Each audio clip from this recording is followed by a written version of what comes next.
एक समय की बात है, युद्ध हुआ महाभारत का। अब थोड़ा सूत जी महाभारत की ओर ले जा रहे हैं। भागवत में सब आता है, रामायण भी है, राम कथा भी है, महाभारत भी है। और महाभारत तो अद्भुत प्रसंग है। लोग पता नहीं कौन ये खबर फैला गया उड़ती उड़ती। हमसे लोग पूछते हैं घर में महाभारत रख सकते हैं? हमने कहा और क्या गार्डन में रखोगे? घर में नहीं रखोगे तो क्या दरवाजे पे रखोगे? लेकिन नहीं, हमने सुना है कि महाभारत रखने से झगड़ा हो जाता घर में। कितने लोग हैं जिनके घर में महाभारत नहीं है? जरा बताना हाथ उठा के। ढीले ढीले मत रहा करो, आप जब से पूछे ना तुरंत बता दिया करो। कौन कौन है जिसके घर महाभारत नहीं है? तुम्हारे घर में झगड़ा नहीं होता क्या? तुम तो बिना महाभारत वाले नहीं होता झगड़ा, बड़ी शांति है। ये बेकार की बातों में फंसा मत करो। उल्टी सीधी बात में कुछ भी मान लेते हैं, कुछ भी किसी की भी सुनी सुनाई बातों पर अड़ने लग जाते हैं।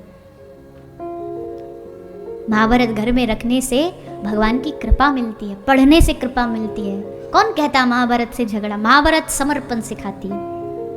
सब कुछ हार गए, पांडवों के पास क्या था बताओ? महाराज पांडु वैराग जागा, राज्य भाई को दे दिया, धृतराष्ट्र को। पर धृतराष्ट्र ऐसा जम के बैठा उस पर। अब पुत्र हो गए, महाराज युधिष्ठिर समझदार हो गए, अब उनको राज लौटा देना चाहिए था। लेकिन ना, हम राज नहीं देंगे। फिर भी पांडवों ने कहा कोई बात नहीं, हम अपने परिश्रम से एक दूसरा नगर बसाते हैं। इंद्रप्रस्थ बसा लिया। फिर छल करके जुए में उस पूरे राज्य को फिर छीन लिया गया। फिर भी अंत तक भी पांडवों ने कहा कोई बात नहीं। कृष्ण से कहा आप शांति दूत बन के जाओ, दुर्योधन को बस इतना कह दो 5 गांव 5 भाइयों को दे दे, बात खत्म, झगड़ा नहीं होगा, लड़ेंगे नहीं। बोले ना, मैं नहीं दूंगा। फिर युद्ध शुरू हुआ। कृष्ण ने कहा तुम्हें क्या चाहिए? क्या मांगा? हमारा एक अभी भजन निकला था, उसकी लाइन है, कन्हैया साथ देना मेरा, मैं तेरे हवाले हूँ।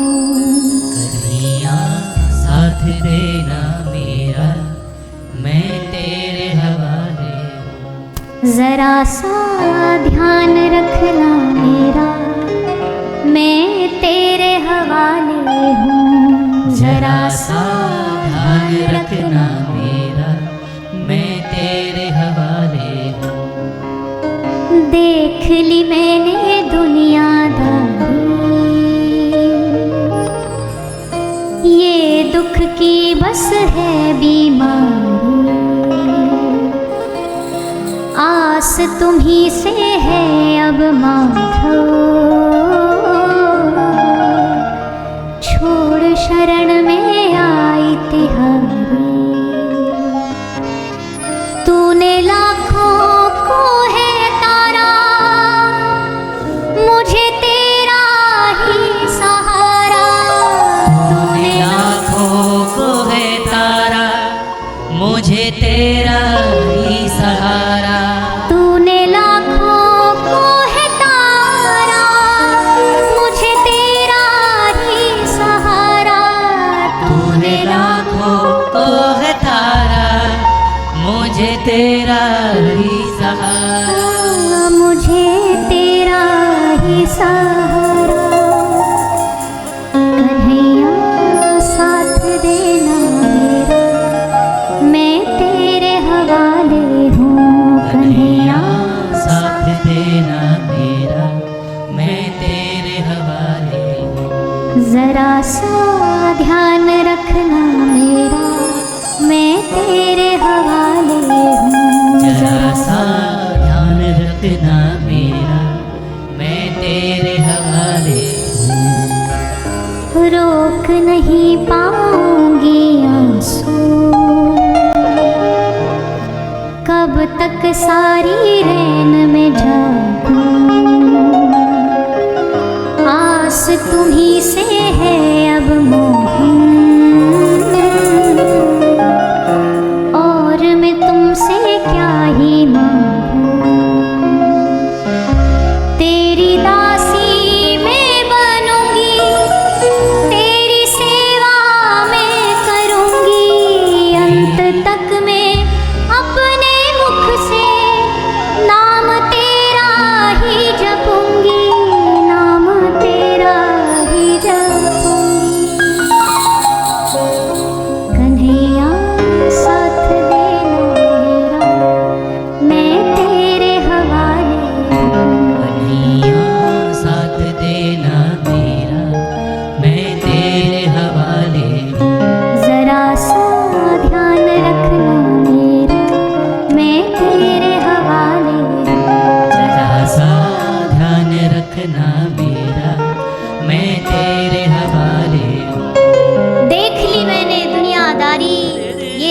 ऐसी बस है बीमारी, कहीं चले जाओ, यहाँ चारों ओर दुखों की थपेड़े हैं, बीमारियां हैं, ठोकरें हैं, लेकिन आस तुम्ही से है अब माधव, छोड़ शरण में आई तिहारी। तूने लाखों को है तारा, मुझे तेरा ही सहारा।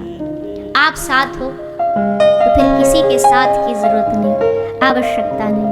भगवान ने कहा बता अर्जुन, बता तुझे क्या चाहिए, दुर्योधन तुझे क्या चाहिए, सेना चाहिए या कृष्ण चाहिए। अर्जुन ने हाथ जोड़ करके कहा प्रभु हे केशव, हे माधव, मुझे आपके अलावा ना जीत चाहिए, ना विजय, ना सेना, कुछ नहीं चाहिए, मुझे आप चाहिए। भगवान ने कहा तू हार जाएगा, सेना के विरुद्ध में अकेला मैं, तू हार जाएगा। अरे सेना अभी भी समय, सेना मांग ले तो तू जीत जाएगा।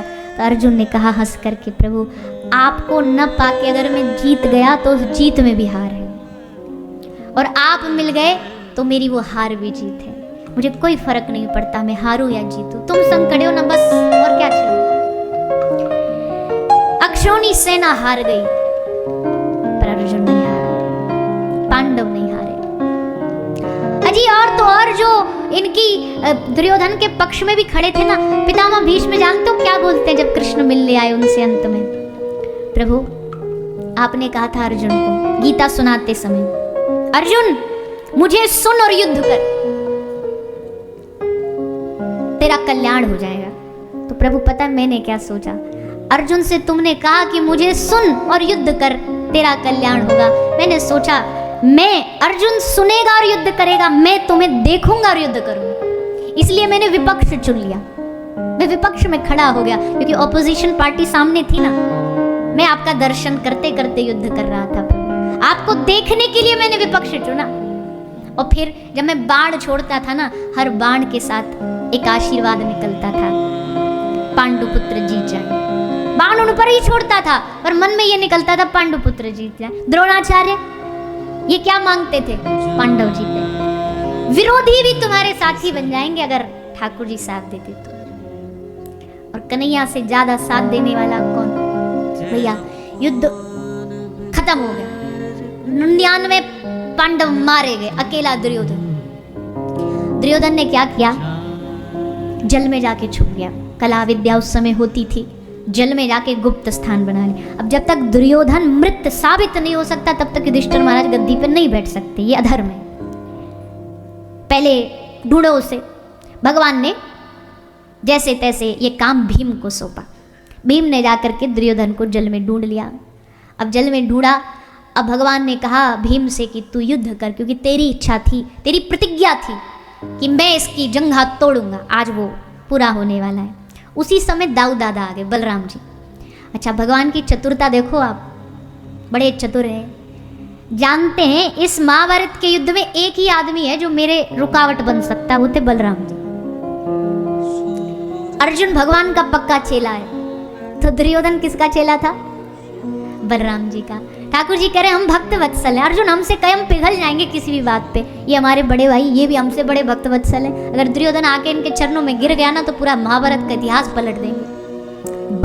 बलराम जिस पक्ष में ये आ गए तो जानते हो गए भगवान। जैसे कोई जाए ना आदमी अपने घर परिवार में टिकट बुक करा के ले जाए और फिर कहे दाऊ दादा हमारी इच्छा आप तीर्थ यात्रा करो, आप भारत के सारे तीर्थों का दर्शन करो, आप गए भी नहीं होंगे कभी, आप पूरा भारत भ्रमण करके आओ। दाऊ दादा समझ गए, कह रहे हाँ हम तेरी सब चतुराई जानते, पर भैया तू ठीक ही कर रहा, हम भी जानते हम पिघल जाएंगे, इससे अच्छा हम दूर ही रहें। तो आज भी तीर्थ करते करते पहुंचे बलराम जी वहीं जहां दुर्योधन था। भगवान ने कहा देखो दादा अब अंतिम समय चल रहा है, अब आप बीच में नहीं आना। बोले ना हम नहीं बीच में आएंगे, करो युद्ध करो। युद्ध शुरू हो गया। एक गदा, भीम स्वयं गदा लाए, गदा दुर्योधन को दिया, बोले चलो युद्ध किया जाए। दोनों में युद्ध हुआ और युद्ध करते करते करते भीम दादा ने गदा जंघा में मारी। अब गदा युद्ध का नियम है, आप कमर से नीचे नहीं मार सकते, ये गदा युद्ध के विरुद्ध है, अधर्म है। और गदा युद्ध में बलराम जी तो गुरु हैं। जैसे उन्होंने देखा भीम ने अधर्म किया, एकदम कूद पड़े युद्ध भूमि में। ये अन्याय है, ये अधर्म है, ये ऐसे नहीं हो सकता, और तैयार हो गए एकदम लड़ने के लिए। जैसे तैसे ठाकुर जी ने पकड़ा इनको। बलराम जी से बोले हाँ मैं आपसे दादा पूरा सहमत हूँ, दुर्योधन भीम ने जो किया ये अधर्म था, मैं मानता हूं इस बात को, पर एक बात बताओ, भरी सभा में एक स्त्री की साड़ी के पकड़ करके उसको खींच के नग्न करके मेरी जंघा पर बिठाओ, क्या ये धर्म था? लाक्षागृह में सोते हुए पांडवों की आग लगवा दी, क्या ये धर्म था?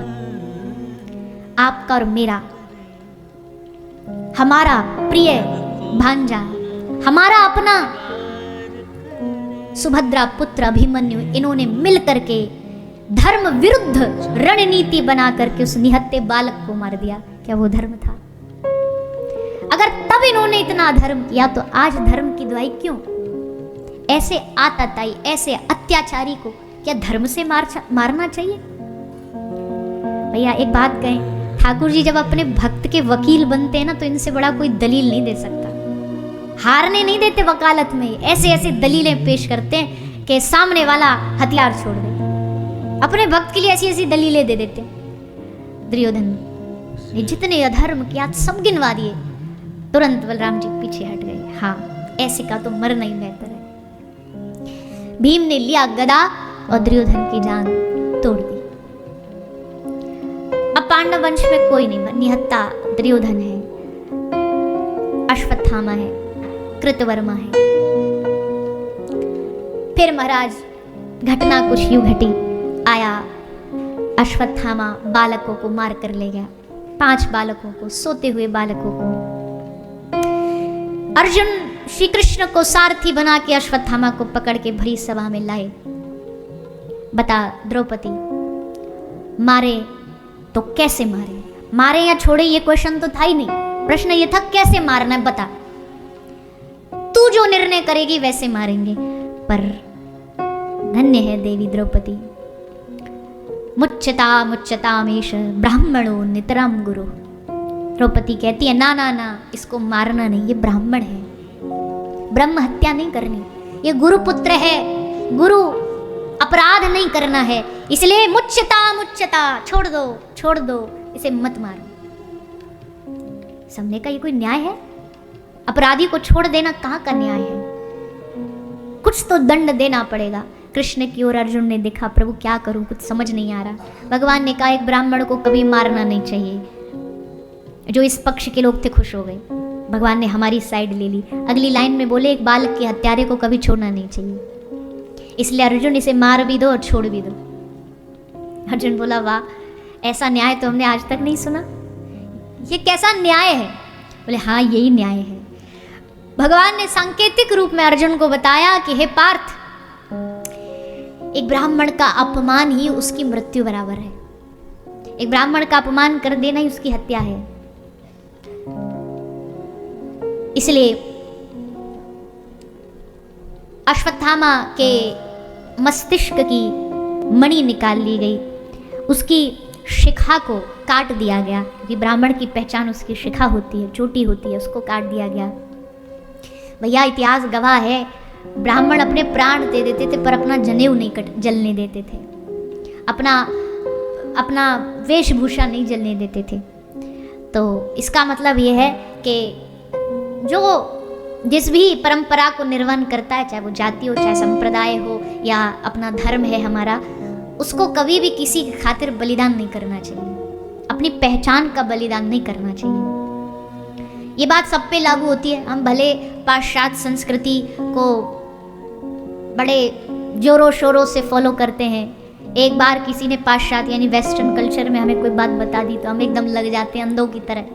हम मना नहीं कर रहे, वेस्टर्न कल्चर से, पाश्चात्य संस्कृति से जो अच्छी चीज़ें हैं वो सीख लो बस, पर अंधी दौड़ में नहीं दौड़ना चाहिए। तो वही वाली बात हो गई, एक आदमी की बकरी मर गई, बकरी बीमार हो गई, तो दूसरे वाले के पास गया जिसकी बकरी कुछ दिन पहले भी बीमार हुई थी, तो भागा उससे गया, बोले तेरी बकरी बीमार हुई थी तो तूने क्या किया था? तो हमने उसको पेट्रोल पिलाया था। और बस इतना सुना और भाग गया, और जा करके उसने अपनी बकरी को पिला दिया। और भैया पेट्रोल बकरी पिएगी तो क्या होगा? मर गई। भागा उससे शिकायत करने की, तेरा हमने काम जो तूने किया वो हमने भी किया, हमारी बकरी मर गई। बोल भैया तू पूरी बात सुना ही नहीं, जैसे तू आया मैंने तुझसे यही कहा था कि हमारी बकरी बीमार थी, हमने उसको पेट्रोल पिलाया, इतना सुन के तू भाग गया। आगे मैंने ये भी बोला कि पेट्रोल पिलाया वो मर गई, पर तूने सुना